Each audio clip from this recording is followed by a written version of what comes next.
Gracias, señora presidenta. Buenos días, señorías. Buenos días, señor consejero. Gracias al Partido Socialista por presentar esta solicitud de comparecencia y al consejero por comparecer. Yo querría poner un poco en contexto esta comparecencia en el contexto de la pandemia. Es decir, si ya acarreábamos unas listas de espera que, aunque ciertamente en el comparativo con el resto de otras comunidades, bueno, pues la Comunidad de Madrid no es de las que peor está, eso es cierto, pero qué duda cabe que a cada paciente lo que le interesa es el tiempo que tiene que estar esperando para hacerse una prueba o para hacerse una cirugía, y en ese sentido pues no cabe ninguna duda de que cada paciente cuenta. Pero la pandemia nos ha puesto todavía aún en una situación más comprometida. Entonces, en ese sentido, a mí me gustaría que el consejero nos dijera si ellos han hecho ya un análisis exhaustivo, cuantitativo, si se han sentado a hacer números de cómo la pandemia ha afectado a las listas de espera, ¿no?, en todas sus modalidades. Es decir, ¿ustedes han cuantificado eso ya? ¿Ya tienen ese análisis hecho para poder hacernos hoy una valoración o poder publicar en breve una valoración de cómo ha afectado esto a las listas de espera? Ciertamente hay 3 meses en los que en plena pandemia se entiende que no se pudieran recoger esos datos, pero es muy importante que ustedes ya los presenten porque son cruciales esos meses para poder saber cómo ha afectado la pandemia. Es decir, ¿han cuantificado ustedes ya? Eso me gustaría que me lo contestara con concreción. Dice usted que han solicitado a todos los hospitales una planificación de la actividad ambulatoria hasta final de año, con el fin de poder atender a todos los pacientes pendientes de actividad programada. ¿Le han pasado ya a los hospitales, cada uno de los hospitales, esa planificación? ¿Nos podría decir en qué ha consistido, en qué consiste esa planificación? ¿Nos la podría detallar un poco en su próxima intervención? ¿Qué medidas se han tomado para desatascar las listas? Medidas cuantitativas. ¿Cuál es su plan de estrategia?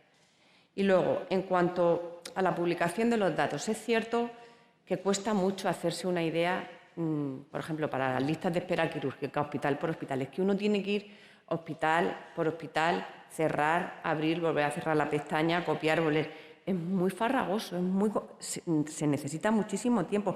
¿Al final se pueden acabar encontrando el dato en algunos casos? Sí, pero cuesta muchísimo. Entonces, nosotros le hemos sugerido ya muchísimas veces que en un ejercicio de mayor transparencia, y siempre le digo, no con esto queremos decir que no solo no se mienta, que no le estamos acusando de mentir, sino que dependiendo de cómo se presenten los datos, pues uno se hace más transparente y se hace mucho más fácil interpretar para los demás los datos sin ningún problema.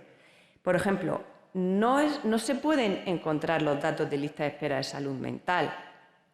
No han ligado los datos de lista de espera del DEPRECAM y del PREVECOLON, de los programas de prevención de cribado de cáncer de colon y de mama, a la publicación de datos de lista de espera. No podemos saber cuántas mujeres hay en lista de espera en el DEPRECAM o en el PREVECOLON. Desde luego, por lo menos nosotros lo hemos intentado y no lo hemos podido saber.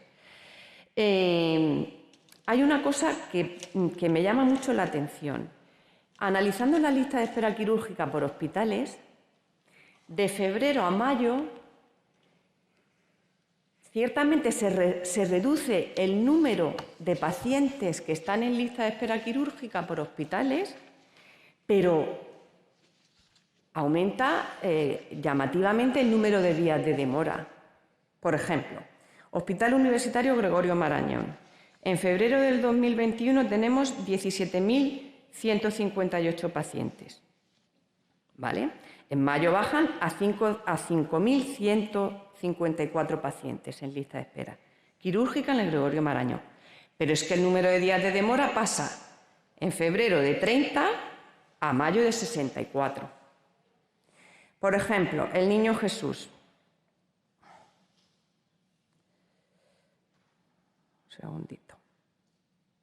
El Niño Jesús, pasamos de febrero del 21 de 1.446 niños a 1.184, pero estos pasan de esperar 30 días a esperar 50. En el Infanta Sofía, de 11.900 pacientes, 955, a 5.596, pero pasan de 26 días de demora a 136. ¿Nos podría explicar a qué puede ser debido? Esto es muy llamativo. Y luego llama mucho la atención, por ejemplo, en el 12 de octubre, que se pasa de 25.184 pacientes en lista de espera a 8.989, pero se pasa de 42 a 120 días de demora.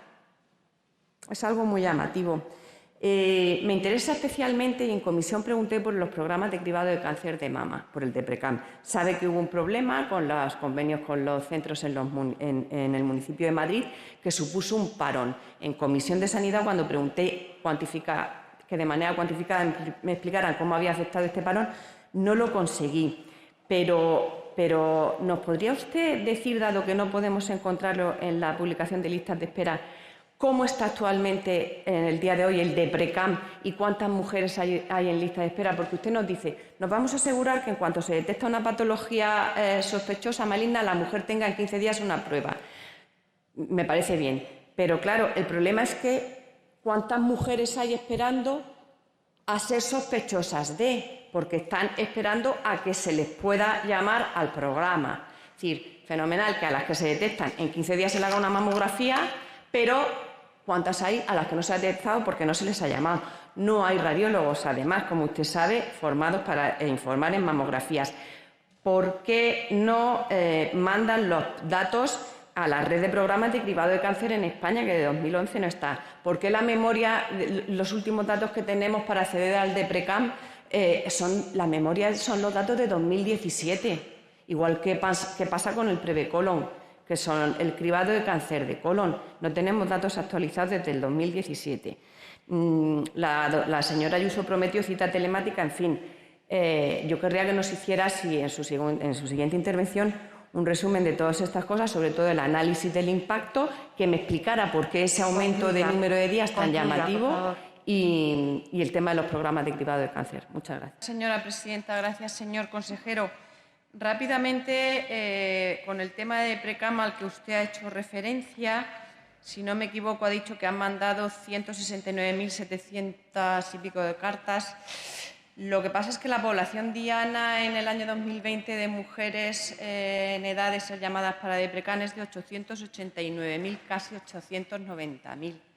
Entonces, claramente hay una cobertura muy baja, que ustedes mismos reconocen en su memoria de 2017, que vuelvo a lamentar que sea la última que tengamos de DEPRECAM, reconocen que no llegan al 41%, y en la memoria del SERMAS del 18 ustedes reconocen que no llegan al 45% de cobertura. Pues yo creo que eso es un ámbito en el que ustedes tienen que trabajar, y también en el Prevecolon, en la detección del cribado del cáncer de colon. Y, por favor, háganoslo también accesibles cuando vayamos a estudiar la publicación de las listas de espera. Yo les ruego que también incluya los datos de lista de espera de atención en salud mental. La transparencia no es solo lo que se publica, sino, se lo vuelvo a repetir, perdón, cómo se publica. Entonces, pueden ustedes tener intención de publicarlo todo sin tener intención de ocultar, pero si no se publican de una manera accesible, que nos sea fácil hacer el estudio y el análisis de esos datos, al final no podemos obtener la información que queremos, y eso yo creo que no es ser transparente. Y en cuanto a recursos humanos, a mí me gustaría que nos especificara o que ustedes pudieran, como digo, repito, hacer un análisis, cómo va a afectar presupuestariamente lo que ha supuesto, sin duda, y yo he comenzado comentándolo, el contexto y la pandemia, cómo ha afectado en este tema en concreto a la lista de espera. ¿Cómo va a afectar presupuestariamente el tener que ponernos al día o intentar ponernos al día en las listas de espera? En cuanto a recursos humanos, yo le vuelvo a repetir, me consta que el famoso anillo radiológico, que son los radiólogos que participan en los programas de cribado de cáncer de mama, tienen que ser expertos en mamografía, y no hay personal suficiente para dedicarse a eso. Yo creo que el cáncer de mama, como todos sabemos, es una patología fundamental, causa de muerte en las mujeres, y yo creo que ahí tenemos que emplearnos un poco más, señor consejero. Y bueno, a la izquierda pues ha hecho el señor Padilla un análisis de lo bien que funciona la gestión privada en la sanidad. Entonces, podemos analizar las causas, pero ustedes lo llevan todo siempre a la lucha de clases, entonces no se le ocurre pensar que quizás las personas y los pacientes que están contentos, porque les recuerdo que el índice de satisfacción en muchos hospitales de gestión privada en la Comunidad de Madrid incluye muchos más factores, es de los más altos. Y al paciente al que se le atiende bien, aunque sea en un hospital privado, pregúntele a ese paciente si le ha importado. Gracias, señoría.